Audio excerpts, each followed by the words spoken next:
Earlier, when I first started, I was talking about all my planning and the importance of the team and building out the team. And so, we have a few different businesses, and the three main focus factors of Crestwood Capital, my business is we do the private equity with the apartment complexes, we have the rental portfolio, and we have the flipping business. And our guest speaker tonight has been a very, very, very key part in a couple of those businesses. So he's brought me rental properties in the past, he's sold all my flips, and he's been not only an investor in my private equity firm, but he's also referred me a ton of investors. So he's a very valued partner to me across the board. And we just had a kickoff meeting the other day for my team, and I was really excited to have him there along with John and some other key partners that just helped us, that added tremendous amount of value and helped us plan. So I met Leo years ago in 2016 in a B&I networking group. I was in a completely different industry, but I had him represent me to buy a house that I was living in, and we've just stayed in contact ever since. And when I started to buy rental properties, he would find some he'd find some discounted properties. He knew I liked off-market properties, so he would find me properties. And then when I got into flipping, he became a really key member of the team because what I used to do every time I would look at a house is I would go on like Zillow.com or I'd go on Podblade. I'd like pull comps myself with like imperfect data that and it was really hard to tell like how updated the house was. Is this legit? And so when I started using a realtor for that process, it really got honed in a lot better. If I saw somebody sent me a potential deal, and to this day this is how this works, and I send them probably 5 deals a day to do this on. And so if somebody sends me a deal and say this is how much it can sell for, and I just send it to him, I just copy it from the text message, send it to him, he comes back, he goes, well, these are the comps in the neighborhood, this is what it's in, this is what, what I'm saying. So he coaches me from the start and on whether or not it's a good deal and how easy it's going to be to sell, how many days on market, what all the different things that there are to coach me on there. And then once we buy the house, he helps me design it. Well, buyers really like this. This has been real hot lately. You should go with these colors. And then he goes in after my contractors and blue tapes it. And this is where there's an error. And this is where there's an error. And Jonathan, go make sure they fix this, this, and this. And then gets the houses sold. So it's just an invaluable member of my team.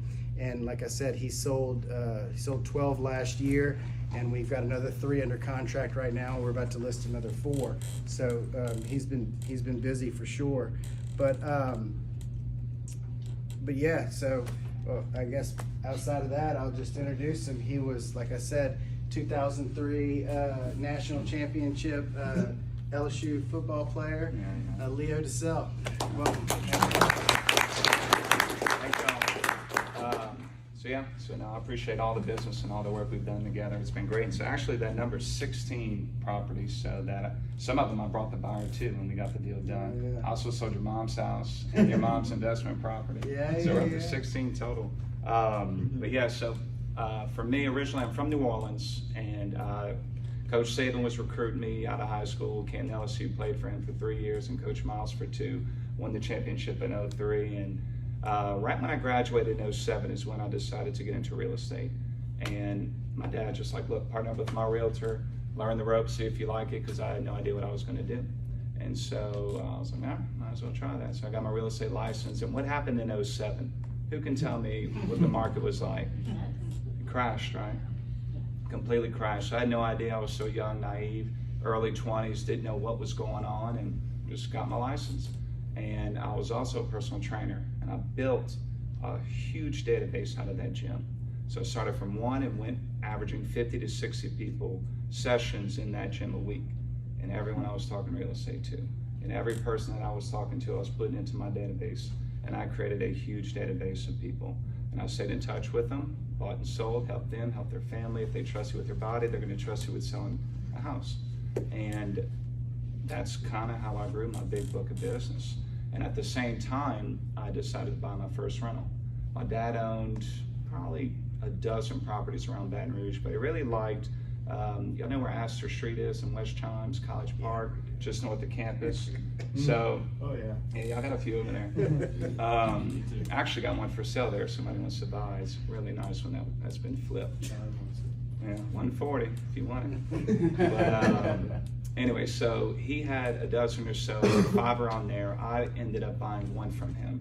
In 07, you were able to go to the bank and say, hey, I want a loan. They go check your pulse, but yep, what you need. And it was called a no-doc loan, right? I had no income, self-employed.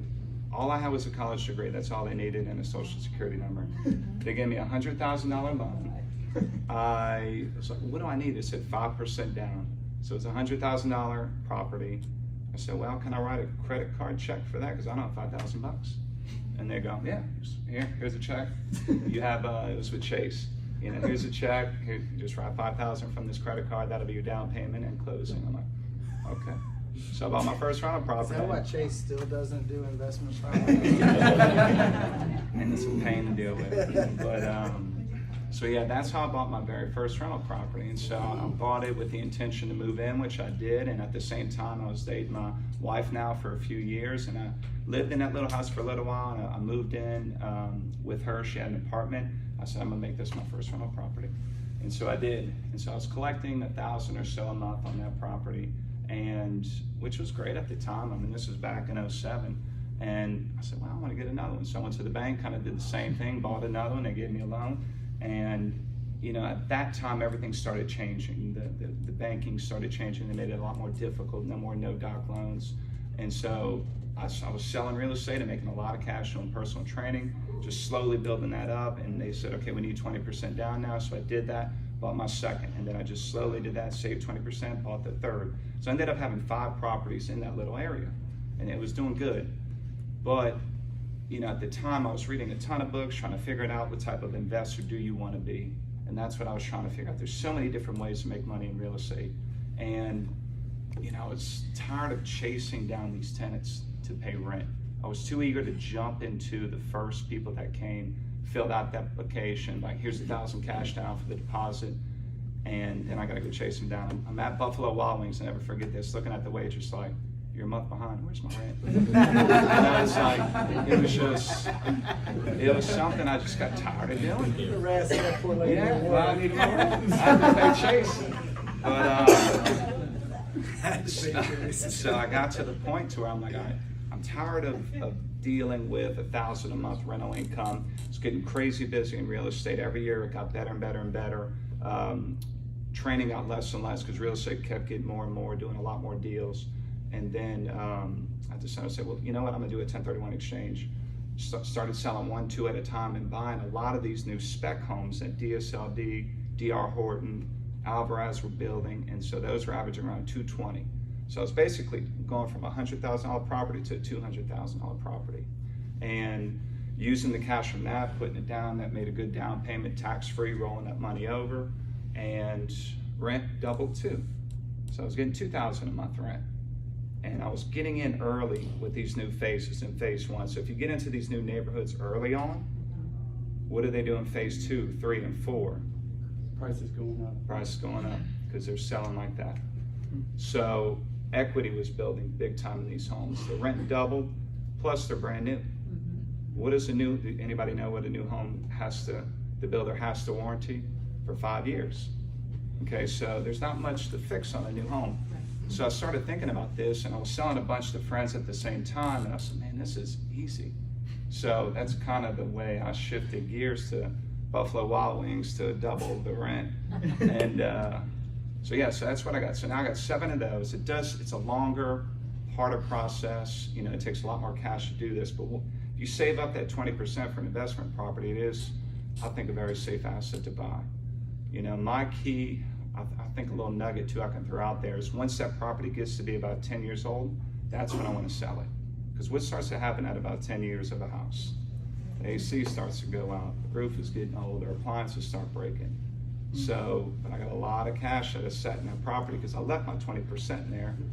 You know, I never refinanced to do it because I'm making a bunch selling real estate and personal training.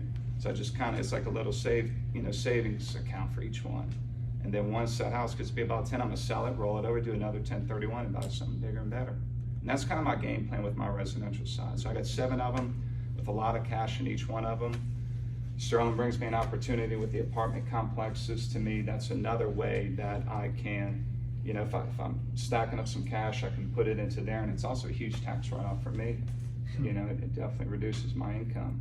And then also got approached recently by a builder as the investor side of it. They said, look, we'll build a house, you be the investor on it, we do it together and we sell. And new construction has been hot. Like it really has. So we're building some really nice homes and selling them as quickly as we can build them, even with the higher interest rates right now. So it's weird, it's like the longer you're in this, the more things get attracted to you. The more business people want to do with you, the more deals that'll come. The harder you work, the luckier you get. That's right, you make your own luck.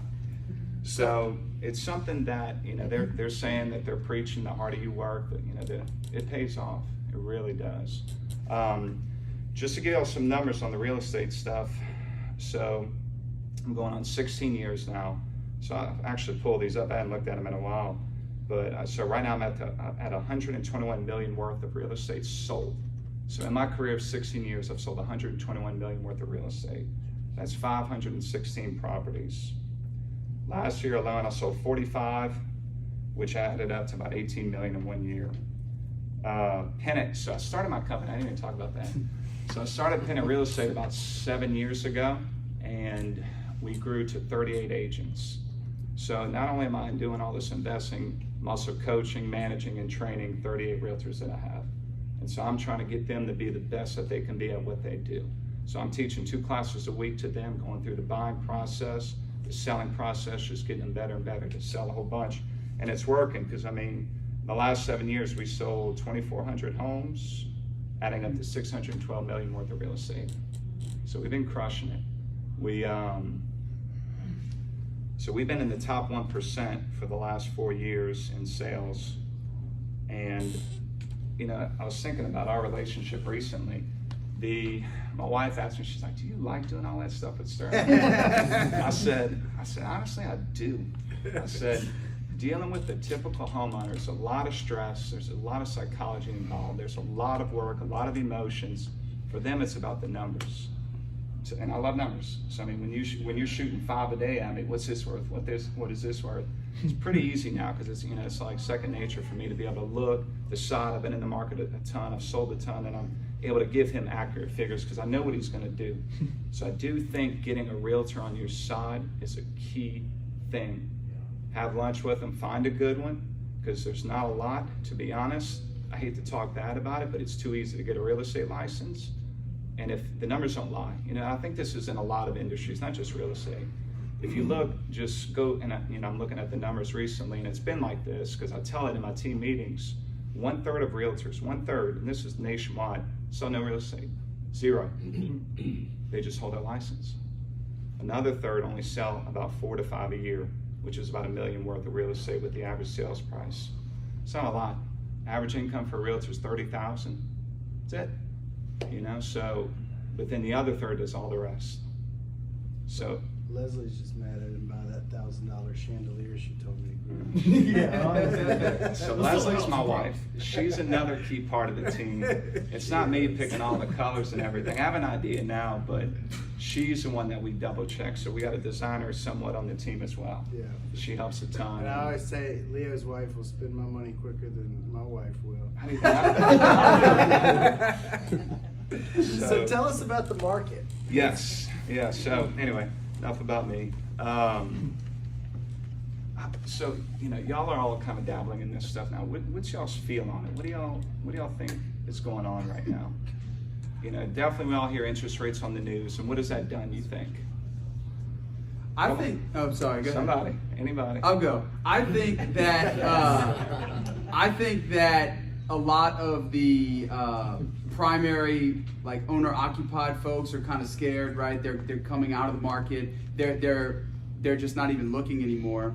And so, as an investor, if there's a house that's listed on the MLS for $150 or less, I'm looking real hard at it, because I feel like there's only investors looking at those. And I mean, I think I think right now for an investor, it's a good time to buy. Yes. What do you think? I agree. I agree.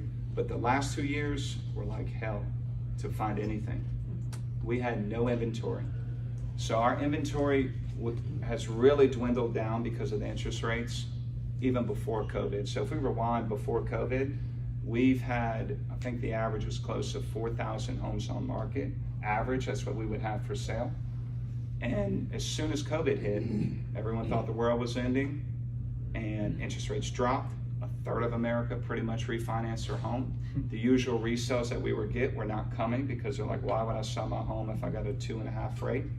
So there was a lot less inventory hitting the market. And not only that, you couldn't build a house. Nobody was working, couldn't get materials. So that our inventory just dried up. At the height of COVID, our amount of homes for sale went to about 1,000.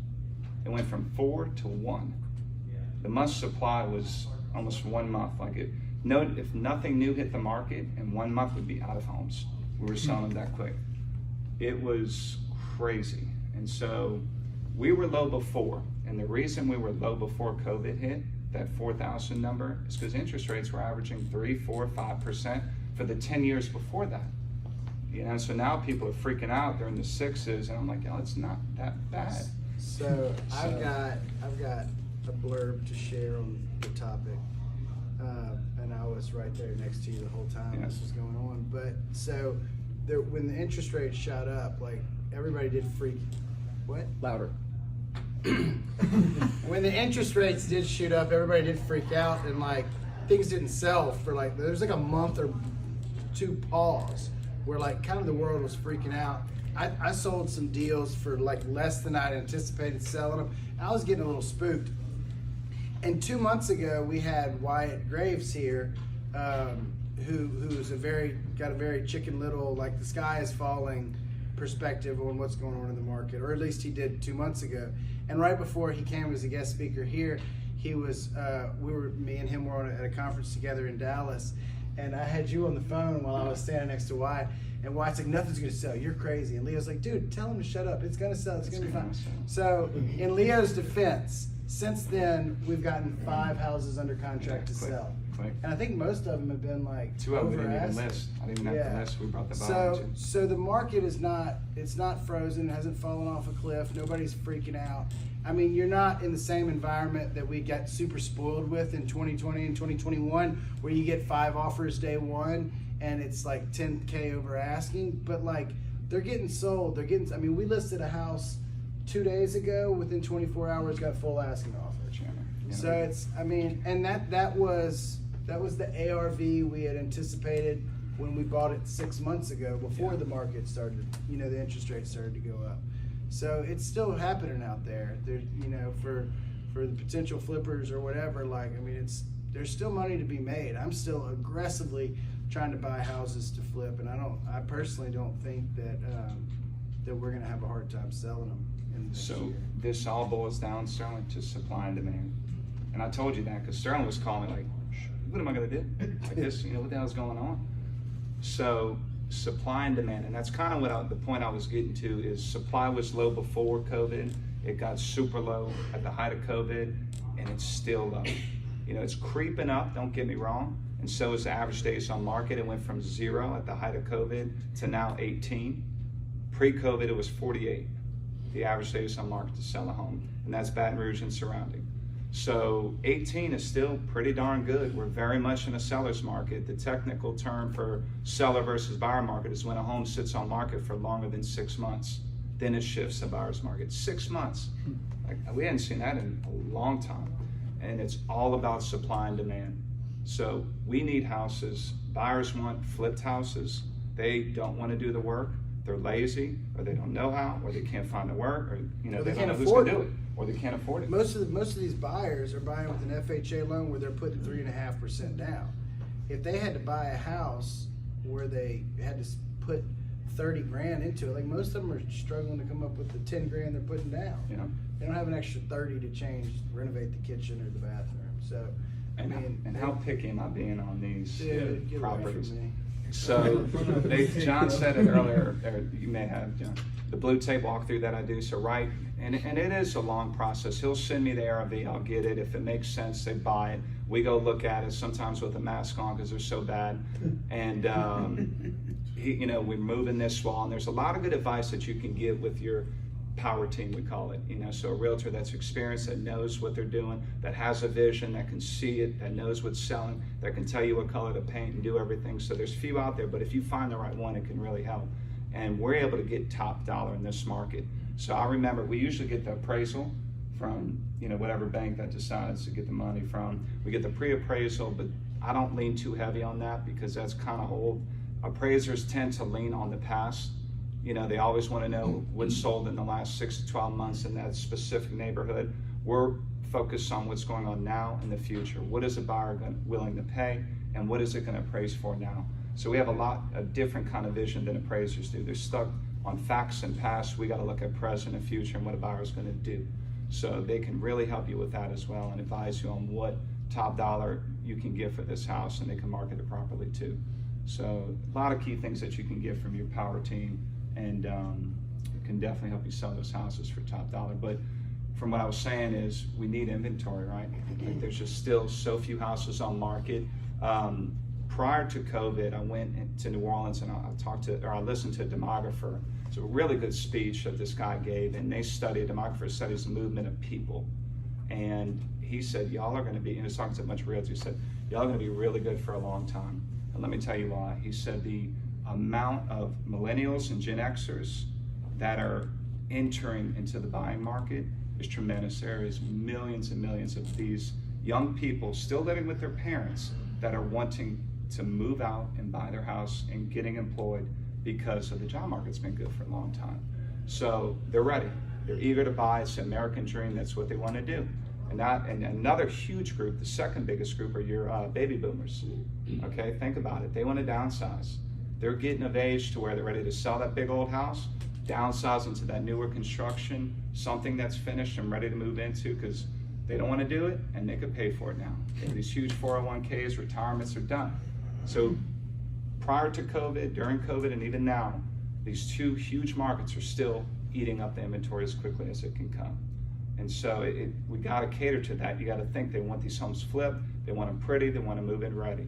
So we need more inventory. So please, y'all, get some houses to market, and yeah. Question for you, Leo. I have my own thoughts on this, but Baton Rouge is largely insulated, I think, from the highest of highs, but also the lowest of lows.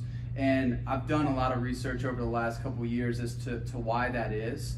But I wanted to kind of ask you to put your economist hat on and figure out like, okay, it's easy to say that, inventory is low and it's going to stay low, but what in our local economy makes you think that to be true? So the reason I think we're protected is LSU. I think that's a huge reason. I think the river where we are, all the different chemical companies that are there, tons of engineers that I sell houses to. So I think the job growth here is there. I think we're still underdeveloped, big time compared to a lot of bigger cities out there. I mean, there's still woods everywhere. You go down Burbank, you go down a ton of Nicholson, there's still a lot that can be developed, but the problem is our infrastructure, our flooding, like there's a lot of taxes and crime. A lot of these issues are reasons why builders aren't building as quickly as they could if those things weren't a big issue. We need another bridge to help with traffic, alleviate that. So a lot of these things are the reason it hasn't blown up, and we're always behind the curve on things and just slower than normal. But again, in those peaks and valleys of the market, we never peak and we never really go very low. We kind of just hang put. And, we had a big bump when Katrina hit. That, I wish I was in the market then. I mean, I heard some stories of how much money people were making, realtors, lenders, title companies. And there's a lot of cash flows, a lot of New Orleans people coming up to Baton Rouge when Katrina hit. So that bumped our sales price up in the market. The flood of 16 helped bump up the sales price, and definitely COVID. We went up $50K in 2 years of the average sales price in Baton Rouge. So we went from 200 to 250 in 2 years. That's unheard of. It was nuts. So what we're seeing, that the hard part now is due to low inventory, People are paying crazy amounts for these homes now. Inflation. There's a lot of people that got pushed out of this market. We're seeing it, more I say the middle class to lower class, they just can't afford it anymore. So the 250 home they were looking at, they're now buying 200 because of what that interest rate is. But we are insulated, to answer your question, I think, because of those reasons. Yeah, I agree completely. I think LSU is big. I think being a state capital is big because not only do you think about the governmental jobs that are pretty much guaranteed, but also those contractors that are contracted out by the state government, and then all the subcontractors that they have. You hit the nail on the head with the industrial market and how, leading up into COVID, we were supposed to have a boom in 2020 because every 8 to 10 years we have a boom, and that didn't come. Now it's starting to come now. I also think, to your point about infrastructure, obviously nobody wants to live. I'm not gonna say wants to live, but it's a tough commute from Walker to downtown Baton Rouge, right? Or to LSU. The infrastructure's not good. You noted earlier crime, right? There's certain parts of Baton Rouge where the houses are old and they're small and they're falling apart and crime's real bad. No buyer is really looking there to, I think if you can, you're probably gonna look more towards a new build as opposed to, rehabbing a house in wherever. And so infrastructure, I think, traffic, it just makes property values high, right? If you can live close to where the action is. And I think that is helpful in you guys' flipping business as well. Yeah, it takes a lot to buy dirt that's low, and we have a lot of that too. Right, so the mitigation process, if it's a wetland, it's crazy expensive and difficult to do. But we're seeing a lot of these spec builders that are figuring it out, buying these huge parcels of land, bringing in a ton of dirt, and then digging retention ponds and using that dirt, and they Loma the properties out of the flood zone, which makes them affordable and not get have to get flood insurance for a buyer. So they're doing all this and getting smart, and then just subdividing it all and selling 400 homes, and they're selling them as quickly as they can make them. It's insane. Like, I'm on the list of 4 new ones I know that are coming, trying to buy the first phase of all these different neighborhoods that are coming, because I know they're going to sell them as quickly as they can build them, because inventory is still really low. So it's just, that's the type of investing that I've learned to like. And it's easy, it's lazy. It's just, if you have a second income making a lot of cash and you could do the 20% and just buy one and just put your money there and let it stay. It's not the whole Burr method, but it's what, to me, I'm so busy with my day job, it's just a lazier way to invest. And then if there was no homes, I was sitting on a bunch of cash because we sold so many homes in the last couple of years that I'm like, Sterling, where can I put it? I got some apartment complexes. I said, well, let's go. It's so silly to me. Some people get bit by the real estate bug, and they probably shouldn't get bit in the first place. I was in a meeting I was in a little mastermind group that me and Wyatt are in, and one of the guys in our local chapter, he was like, man, he was going over, we do this thing called our one sheet. We review our financials and our business models and plans and kind of compare notes and hold each other accountable and ask each other questions and stuff. And he was a doctor, and he was making $550,000 a year. He was like, man, I think I'm going to go part-time and become like a real estate investor. I was like, are you serious? You make $550,000 a year. What are you doing? Invest that passively somewhere. I don't know what you think you're going to go do in real estate investing, but you're not going to make $550,000 a year.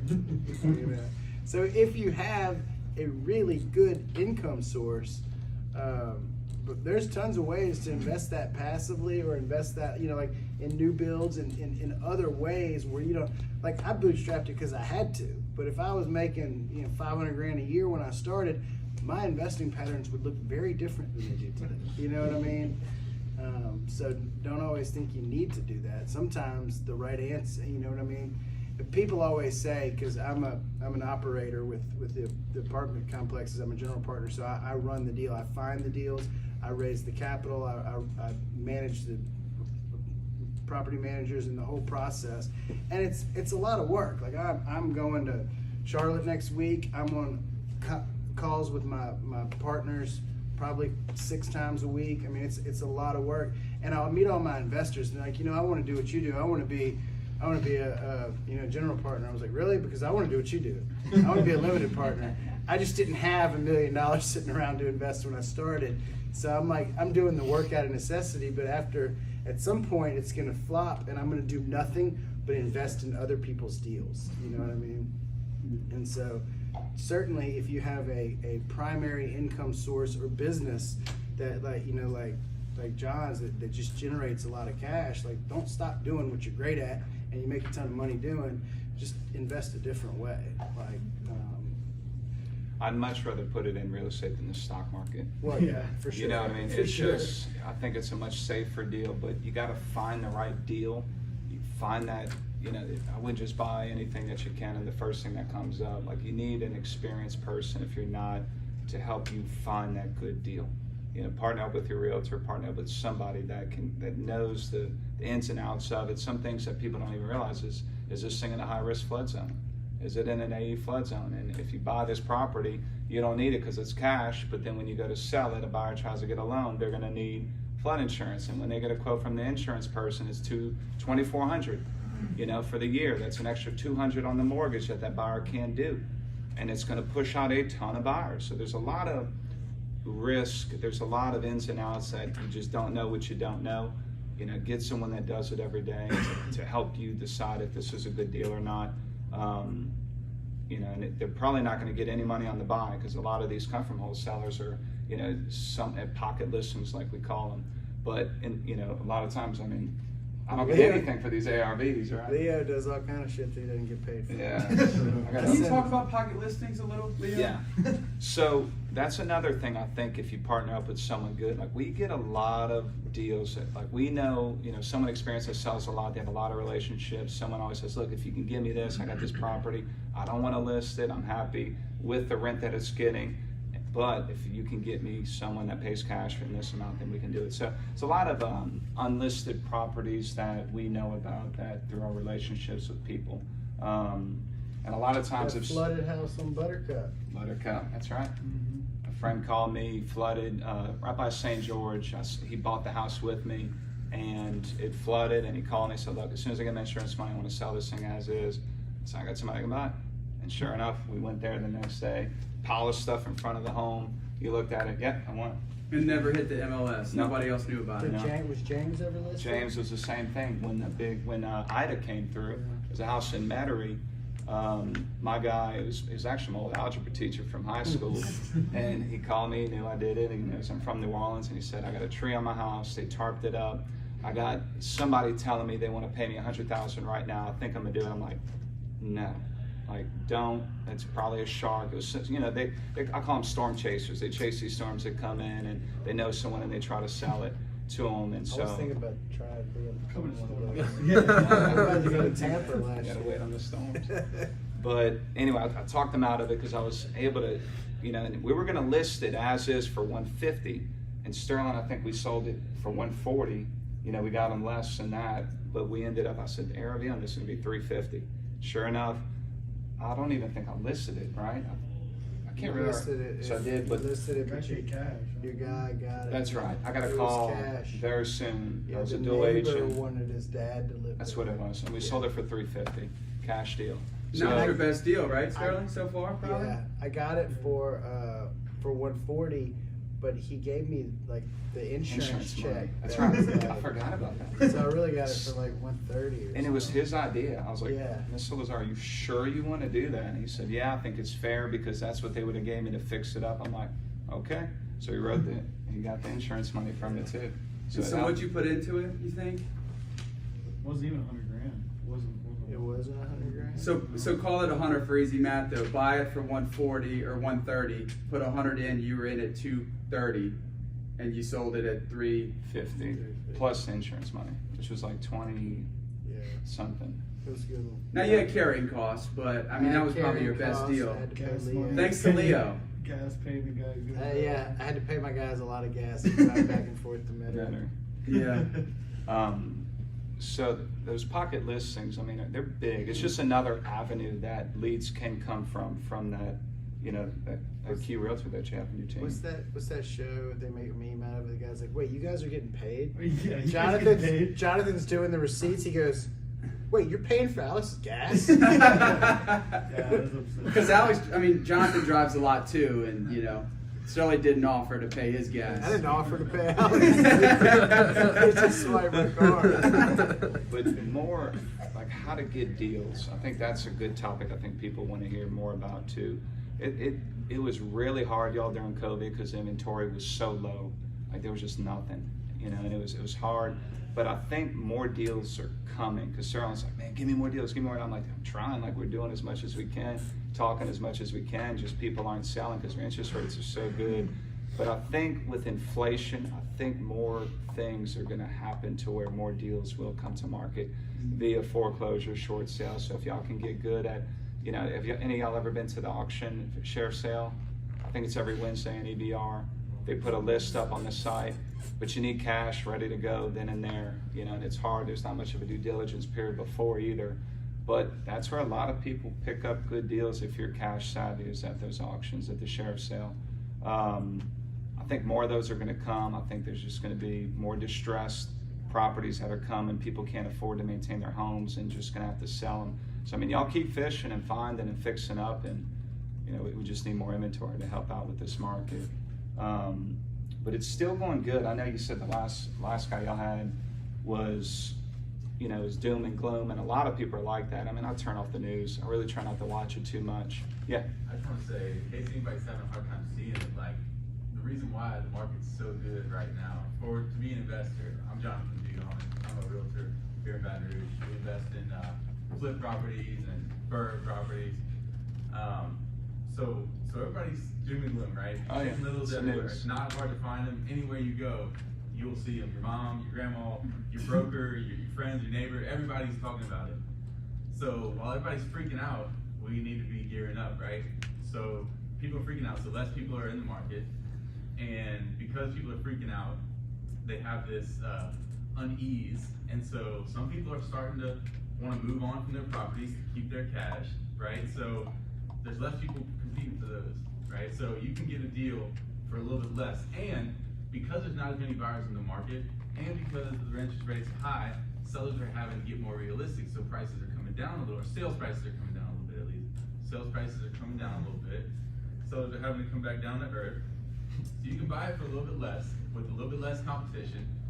And if you fix it up and make it look pretty and do enough work, do the right work, make it look pretty, and do those slight edge things that make the property stand out, we're still low on inventory. So you can buy it with less competition, and when you go to sell it, the market is gonna suck it up super fast. So it's a great time to, and if it's a rental and it cash flows, does it really matter what the interest rate is right now?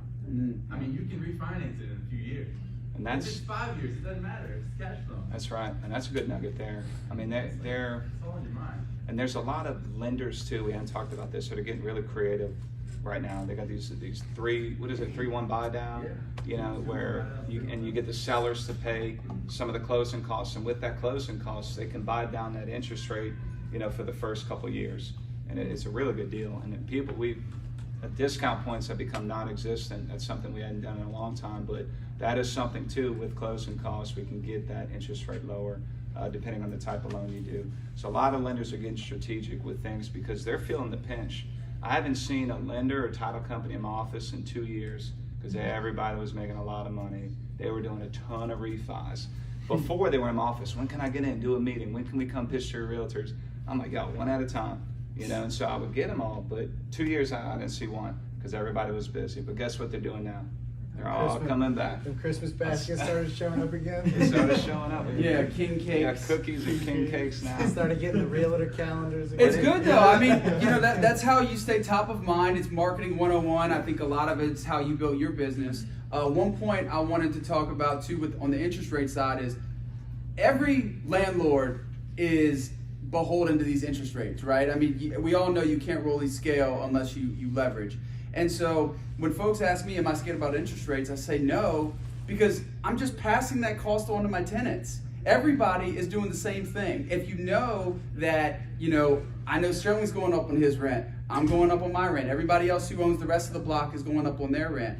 What's it to you? Because yeah, your cost is higher, but so is your revenue, right? So I would encourage you guys to not let interest rates scare you away? It's called price fixing, and I won't have So, in that. my future prediction to answer your original question, I think we're going to be good for a while, y'all. I think there's a ton of buyers still in this market that are waiting to buy. They're still living with their parents. They're kind of freaked out what the rates did, but I think they're over their sticker shock. November, we had our slowest month we've ever had. We sold only 5 million with 38 agents. That's really nothing. But then I looked at our ranking against everyone else, all the other brokerages in Baton Rouge. We were number 12. I was like, damn, okay, everybody's kind of feeling it. And I got really nervous. But then I saw everything we had pending. I said, man, December's going to be huge. We ended up selling 17 million in December. That's by far our best month we've ever had. So I think people are getting over that sticker shock of the interest rates.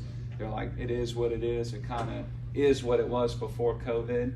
And it's the norm. It's the new norm. And if they want to buy a house, they're going to have to do it. And in their minds, they say, well, if the rates go down, I'll refinance later. And that's something that is an option. So December we crushed it. We hit 7 million. We did 127 million last year, which was by far our best year. So, and that's with half the year being doom and gloom, right? In June is kind of when the rates went up. We still crushed it. So, just stick it out, ride it out. It's either going to be a time to buy or a time to sell always. So just be ready. And one last thing I'll mention to you, something we got to think about too as part of our game plan. There's always going to be something that's going to happen, whether it's a hurricane, a flood, that's pretty much what we get here. So, but be ready. I remember when 16 flood happened, I had a couple of investors that were very cash savvy. We bought so many properties, cash, just left and right, average 75,000 a piece, and these were worth double and triple once they were fixed up. And so, if you got some cash, you got a savings account, save up and be ready for when all hell breaks loose, because that's when the deals come and that's when people get rich. So they made a lot of money, and I found them those deals, and we bought them and we sold them after they fixed them up for double and triple the amount. Just be careful of the flood zone. Have a good insurance person in your pocket that can quote that flood insurance, especially with the new Flood 2.0 that started last October. So it's a completely different model of flood insurance. Yep. So that's it, guys. Any questions? Questions? Yep. It's not a question. This is more of like a want or need. The thing we did. You're a little late. You're a little late.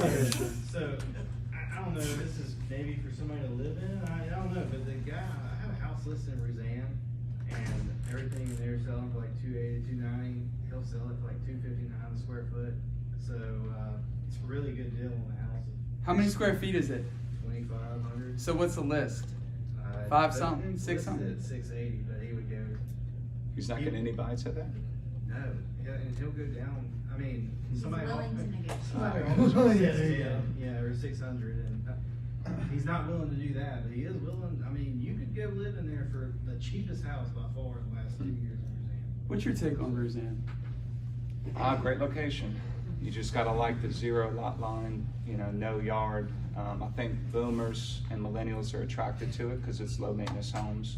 HOA's tough, pool's beautiful, amenities are really nice. They got playgrounds everywhere. It's just, It's new construction also, so I mean, Yeah. nobody's lived in it. I mean, it's a nice. yeah, they're building selling. itself. They're having some problems with energy right now, building. So, yep. I got a question. Yep. And this may be something other people have come across. We see a lot of these properties like Jefferson Terrace that flooded in 2021 even. Was it 21? Maybe. Yeah, flash. Yeah. Cleaned up after that. In 2016, the property by St. George, was it Kinglet? Kinglet. How do you justify purchasing those after they flood? Is it because it's a free flooding, or? So check this out. After the 2021 flood, that neighborhood behind behind St. George. Yeah, there's 2 of It's them. Morning Glen Morning Glen. is the one that Yeah. Buttercup was in. I bought 3 houses in that neighborhood right after that flood, like within 2 months, and I bird them. I fixed them. I just put them back together and rented them out, and I kept them as rentals. And when I bought them, the flood insurance was like between $3,000 and $4,000 a house. He didn't price it ahead of time. If you're I'm wondering. assuming that's what happened. I don't know how it happened. That was my advice. But it was like I think one of them was like 4,000 and one of them was like 3,000. The other one was like 3,500. So you weren't cash flowing. I think I still was a little bit. Briefly, Yeah. okay. But then I get a letter in the mail after, like, I guess Flood the 2.0. 2.0 comes out. That's what, October. They all dropped to like $800. Yeah. And I'm like, how is that? Like, they just flooded. How did the flood insurance go like down to It's- a fourth? And it was because they spread out the flood risk. So what they used to do is give it to everybody with the X's. They would get like a $400 flood, and then in the AE would get like a $2,000 or $3,000. Well, they lowered the ones in the AE and just jacked up the ones in the X's. Yeah, like a communist. Yeah. It's a completely different formula now. True. Only Flood Zone X. In 2016, they launched boats from 2 blocks away. Yeah. So we were on dry spots. And then this year, I was like, hey, it's flood insurance. And then when they quoted me, I about fell out of my seat. It was like 500 or 600 a house, and they quoted me like 18. I mean, the good thing there is they still don't require Flood Zone X to get flood insurance, so you're not like really forced to take it. But get it quoted. 50% of your claims or more from Flood Zone X. I see it all the time, and there's also like the high 80% of people who don't have coverage are in Flood Zone X. They're like, oh, I'm an X, I'm not gonna flood. They have like 100 people do those maps, and nobody talked to each other, nobody kept the records. The cartography is not great. It's horrible. Like back in the day when loans were a thing, and you lost your loan, but you didn't have a loan, which is a letter of map amendment. It was really, really bad. There's a reason it's the way it is. And yeah, It's government sucks. I second that. So there was so many clients that flooded that didn't have flood insurance. It was crazy. So it's like if you're not in high risk, I would still get it. All my properties I do, it's $500. Dude, my house flooded in that same flood, and I didn't have flood insurance. Whose fault is that? That was my fault. So the backyard has a drainage system, and I bought my house. A lot of people in real estate know the guy I bought my house from because he has a inspection company. His name's Kevin Dinkle, and when I bought it, he walked me through the backyard. He goes, look, these are the drains. He goes, if the house floods, it's your fault. It's because you didn't clear the drain. And I'm like, yeah, whatever. And so fast forward 6 months, it's raining a lot. And I'm tired. And I'm looking at the backyard. I'm like, man, that water's kind of high. And I was like, I really, like, I was like not dressed to go stand in a foot of water. And I was like, no, I'm not gonna mess with that. I'm sure it'll be fine. And I close the door, and it's like 8:30, and I go to sleep. And I wake up to my wife like at 9:15. My wife going, "There's water in the house. There's water in the house." And the immediate thing that flashed before my eyes was Kevin Dinkle going, "Now, if this house floods, it's your fault for not clearing that." Did you have flood insurance? I didn't have flood insurance, but I have. He's got a rehab team. I have a rehab team, so A go team. Our was, team. yeah, it was manageable. It was manageable. Now I did at the same time. I had 3 of my duplexes over on Meadow Park take like 4 feet of water, and there was some extra insurance money from that situation, so I kind of reallocated it to cover it. So I think we're at time. I'm getting a little clock signal from John. So did you have anything else in That's close? it, guys. Awesome. Well, thank you so much. I appreciate you coming and sharing with us. Thanks everybody for coming. Y'all stick around and network, and look forward to seeing y'all next month. Yep. Good night.